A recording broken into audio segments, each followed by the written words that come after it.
Hey guys, I hope you're doing great. This is the online laboratory scheduled for this week. So if you guys are supposed to be seeing me this week, you're not supposed to be seeing this video.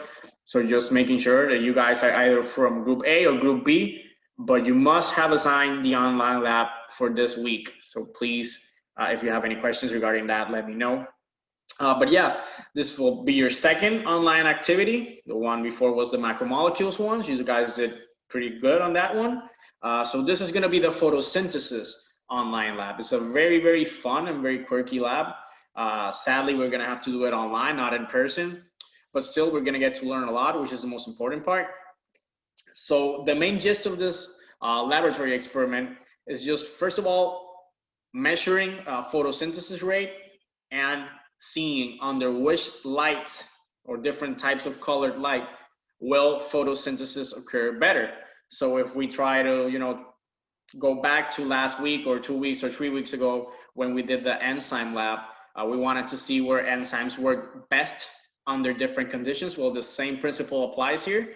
We want to see under what different color lights will photosynthesis occur better, or more photosynthesis will occur, if you guys want to say it like that. But yeah, let's get on to the lab. First of all, what you should be doing, or what you should have done before seeing this video, read the lab background. It has the protocol in it. It will help you write again the methods.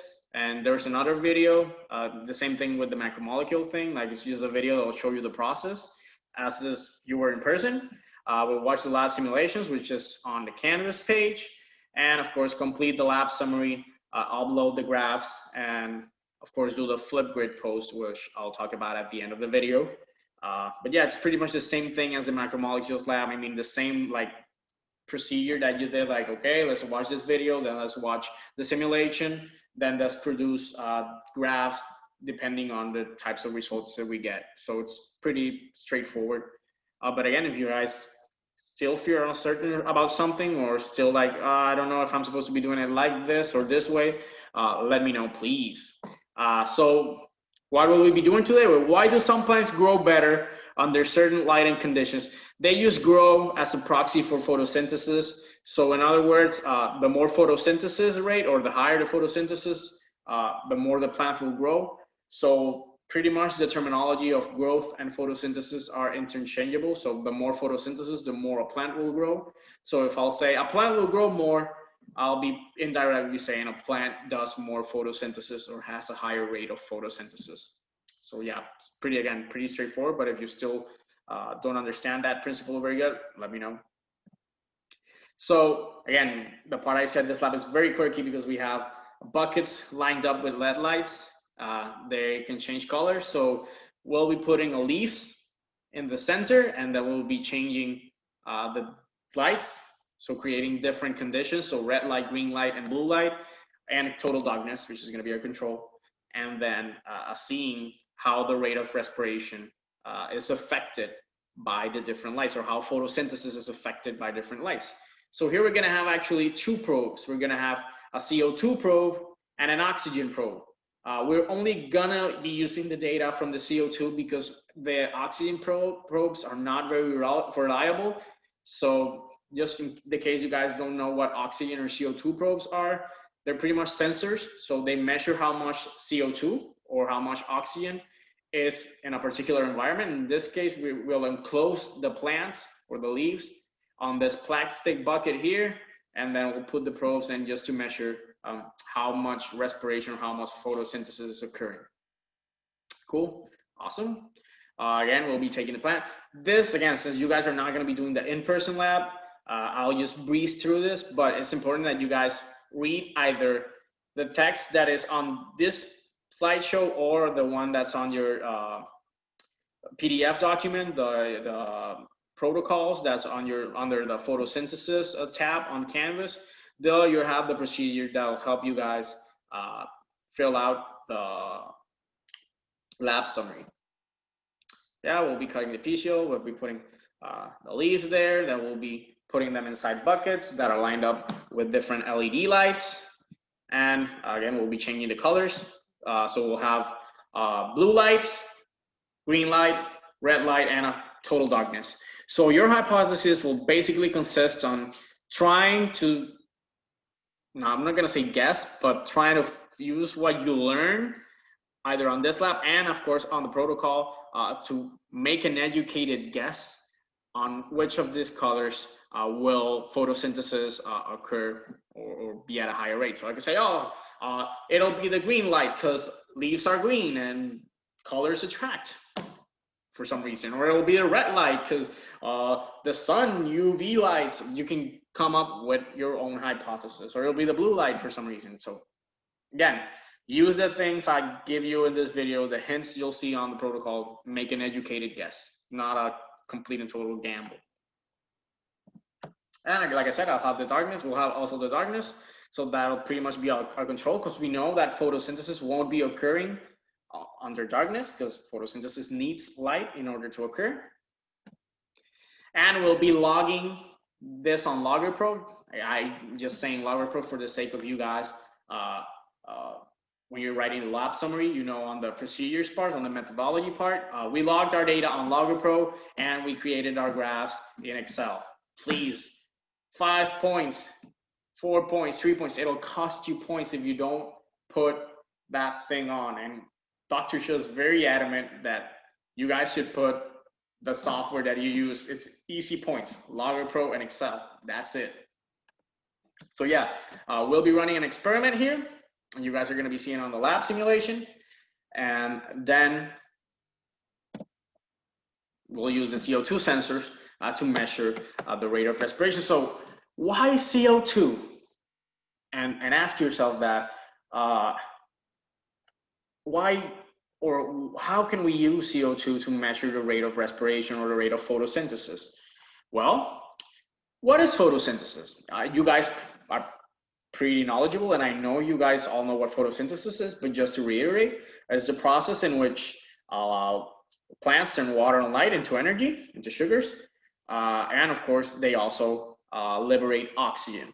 So what they do is they'll intake CO2, so they're breathing in CO2 and exhaling oxygen, the opposite of what we do. We inhale oxygen and we breathe out, or we exhale CO2, but they do the opposite. They inhale CO2, I mean inhale in the broadest sense of the word, and exhale oxygen.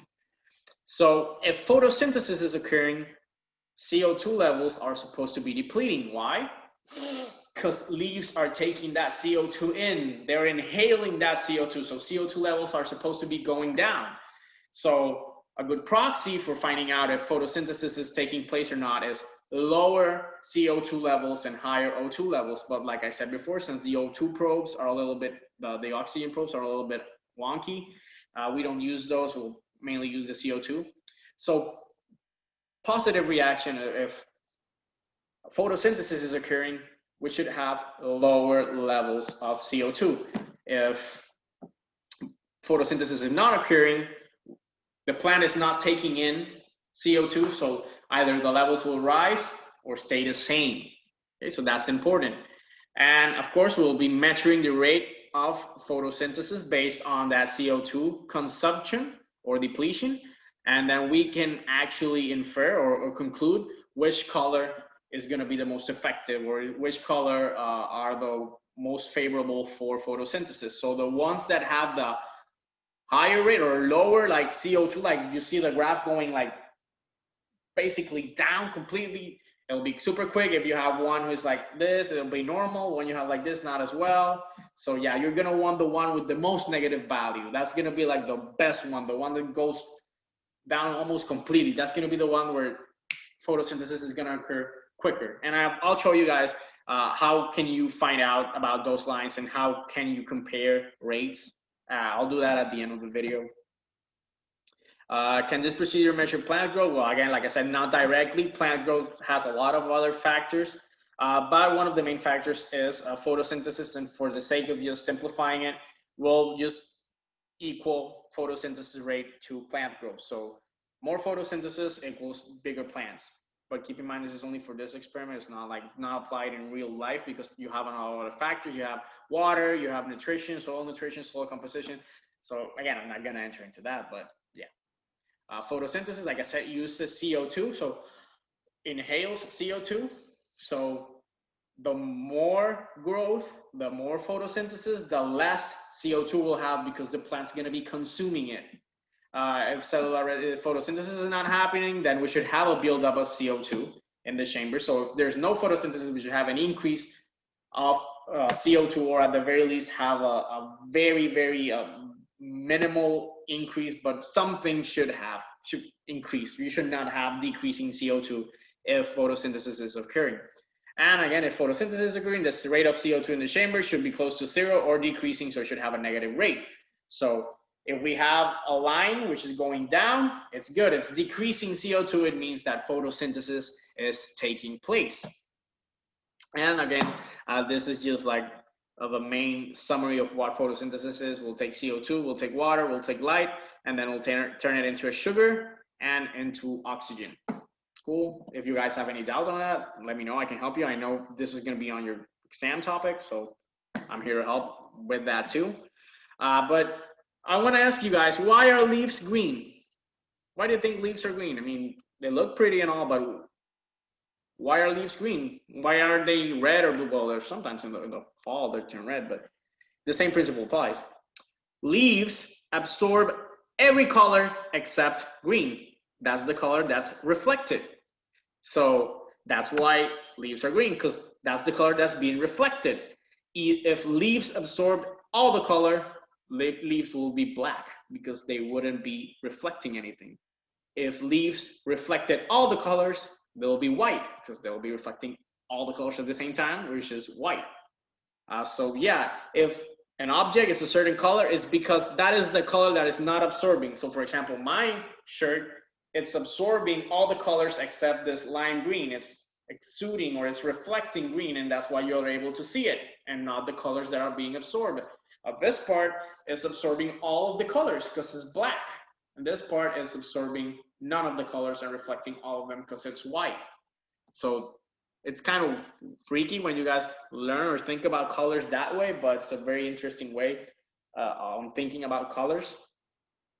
So yeah, leaves are mainly green because they reflect green light and absorb all the other lights. Plants absorb some color of the light, but reflect others. So plants have some pigments, like some colors in them called chlorophylls or carotenoids, or pigments overall, depending on what type of plant we're talking about.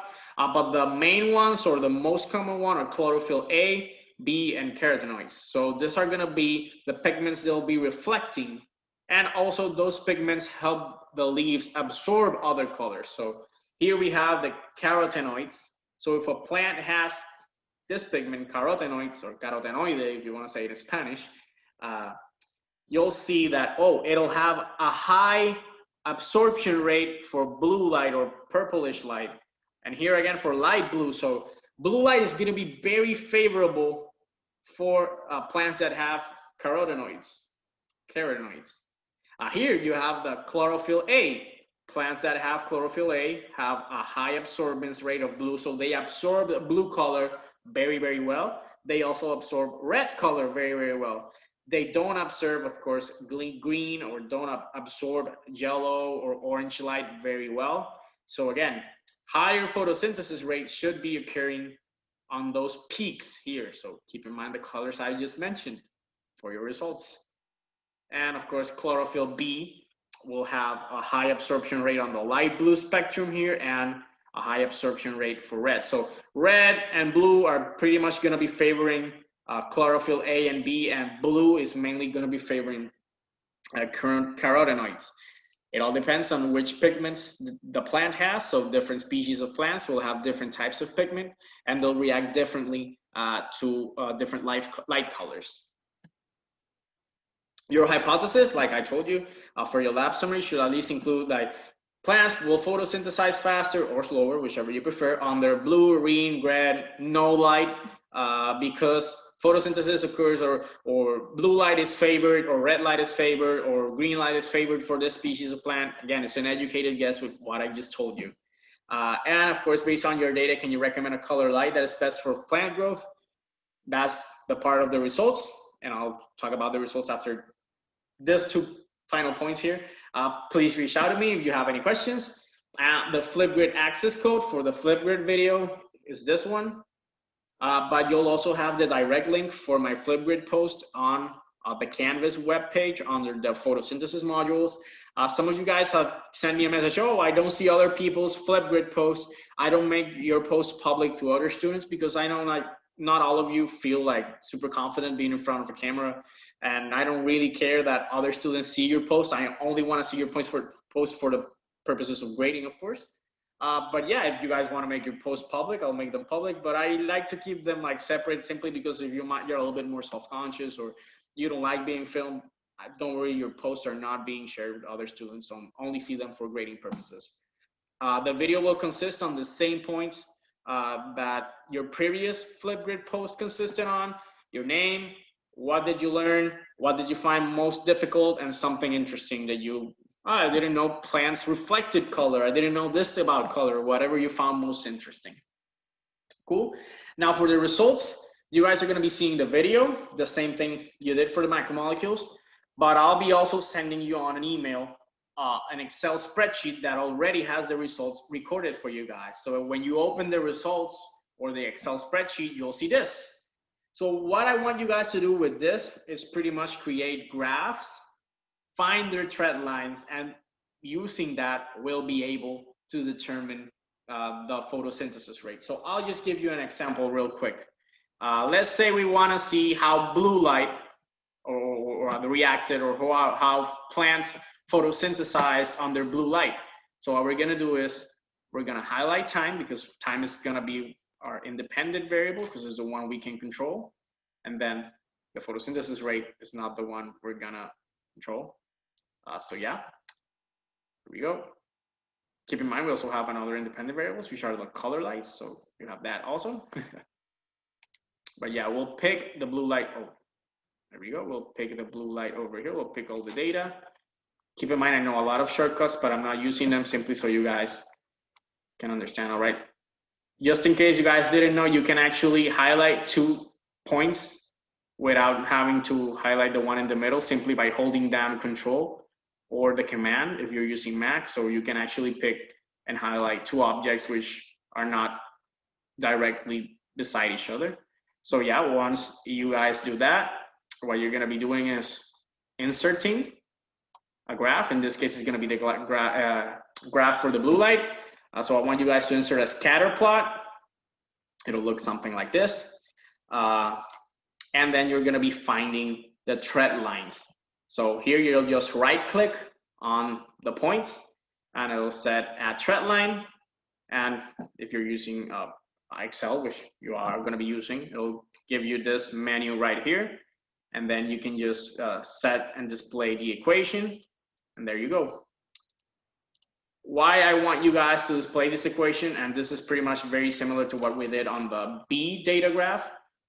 This right here is the slope. See, negative 3.4. So the negative means it's going down. So photosynthesis is occurring because CO2 levels are going down. It says so right here, -3. If it were +3, it'll mean CO2 levels are going up. So we don't want that. Or I mean, if you don't want photosynthesis, you want that. But yeah, we want to see photosynthesis. So here we see that photosynthesis is occurring at a rate of 3.4, -3.4.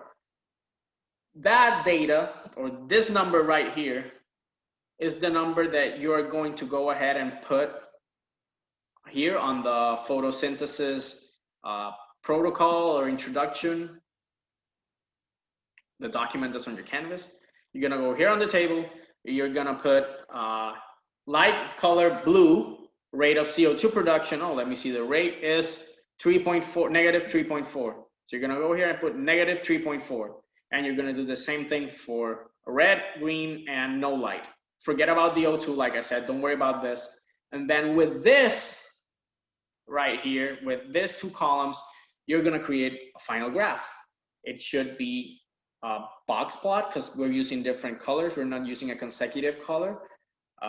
So since we're using red, green, blue, or nothing, or no color, it should just be a standard box plot because you're not gonna be able to draw a line with that.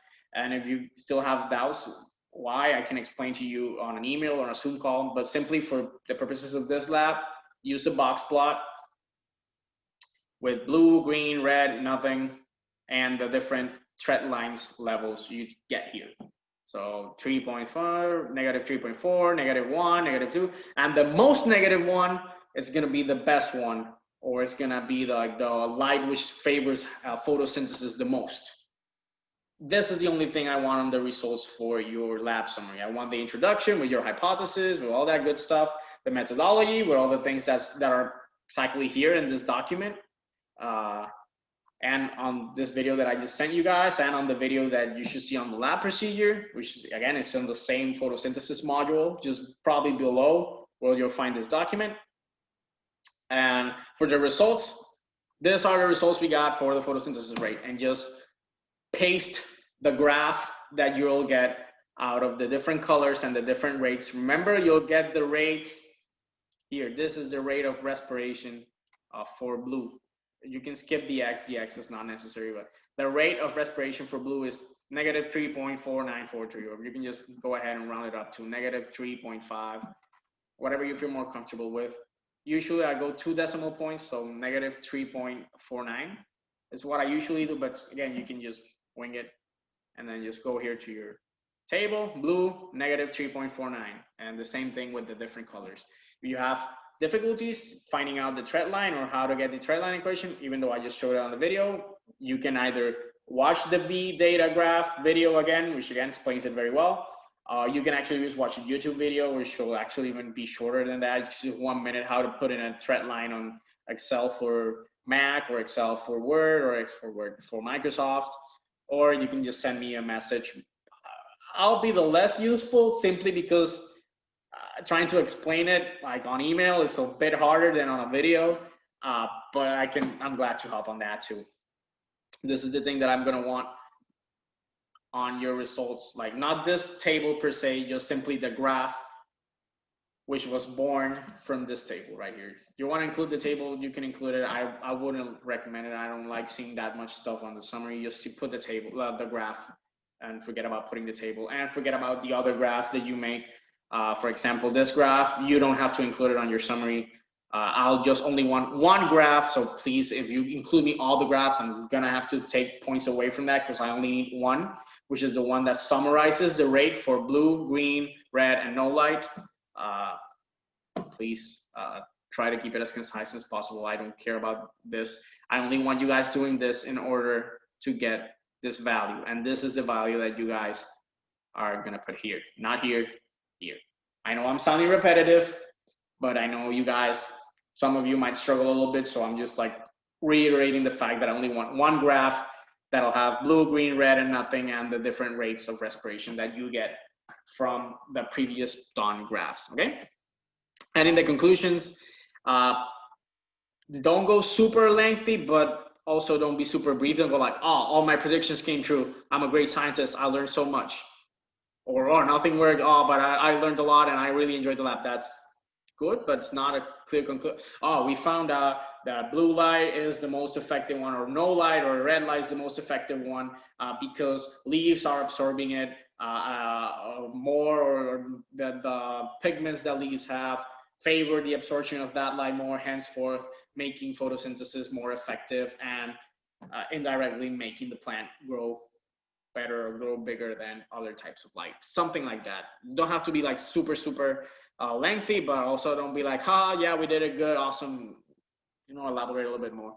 If you again have any doubts, feel free to contact me. But yeah, it should be a pretty straightforward online lab. But again, remember, I'm here to help. And yeah, take care, stay safe. I know things are crazy right now, but I'll see you hopefully in the in-person lab if I have not seen you already. So yeah, take care, and remember, I'm here to help.